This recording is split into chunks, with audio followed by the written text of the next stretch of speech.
আমরা ইতিমধ্যে একটি ক্লুলেস একটি দুর্ধর্ষ চুরির ঘটনার একটি মামলা হয়েছিল আমাদের কচুয়া থানার মামলা নম্বর 54 গত 26 জুলাই 2026 আমাদের এই মামলাটি রুজু হয়।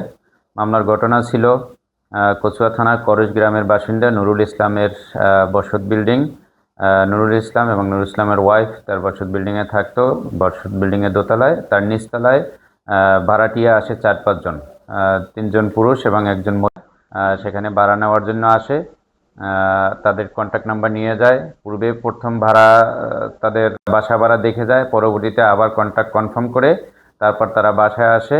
এমনভাবে আসছে যে একটি ফ্যামিলির স্বরূপ তারা আসছে। আসার পরে কৌশলে ওই যে বসত বিল্ডিংয়ের যে মহিলা ছিল নুরুল ইসলামের ওয়াইফ, তার সাথে কথা বলে এবং তারা বাসা ঠিক করে, বাসা পরিষ্কার পরিচ্ছন্ন করে এক মহিলাও নিয়ে আসছে। আসার পরে তারা কৌশলে ওই মহিলাকে তাদের বাসায় আবার কেমনভাবে গুছাচ্ছে এটা দেখার জন্য নিয়ে যায়।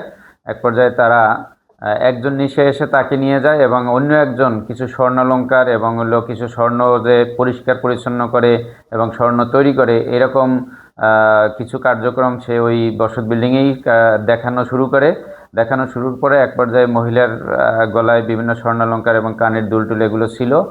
ওনারা বলে যে আপনার যে স্বর্ণালঙ্কার আছে এবং এই যে কানের দুল আছে, গলার চেইন আছে, হাতের রুলি আছে, এগুলো যদি দেন আমরা পরিষ্কার পরিচ্ছন্ন করে দিতে পারি। আপনি যেহেতু আমার ভাড়া নিয়েছেন, আপনার কোনো টাকা পয়সা দেওয়া লাগবে না।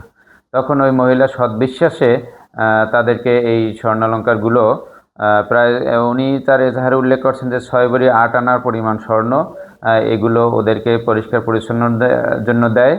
পরবর্তীতে ওই মহিলা তারা মহিলাকে কিছু স্বর্ণ দেয়, স্বর্ণের মতন দেখতে, যে এটা আপনি আপনার ফ্রিজে গিয়ে মিনিমাম 6 ঘন্টা আপনার রাখবেন। রাখার পরে তখন এটা খুব সুন্দর হবে, ক্লিয়ার হবে। এই কথা বলে মহিলা তার নিজের রুমে চলে যায়। তখন তারা ওনার যে স্বর্ণালঙ্কারগুলো পরিষ্কার করতে দিয়েছিল সেগুলো নিয়ে তারা চলে যায়। তাই এইটা কোনো ধরনের কোনো ক্লু ছিল না, কোনো সিসি ক্যামেরা ছিল না, কোনো মোবাইল নাম্বার ছিল না। পরবর্তীতে আমরা যে কোনো প্রযুক্তির মাধ্যমে যে কারা এই ঘটনা ঘটিয়েছে তাদেরকে আমরা সাসপেক্ট করতে সমর্থ হই। এক পর্যায়ে আমাদের মাননীয় পুলিশ সুপার মহোদয় এটা নিয়ে অনেক কনসার্ন ছিলেন এবং তিনি আমাদের বিভিন্ন দিক নির্দেশনা দিলেন যে কিভাবে এটা উদ্ধার করা যায়। তারই একান্ত নির্দেশনায় এবং সহযোগিতায় আমাদের কচুয়া থানার একটি চৌকস টিম, এবং এই চৌকস টিমের পরিচালনায় ছিলেন আমাদের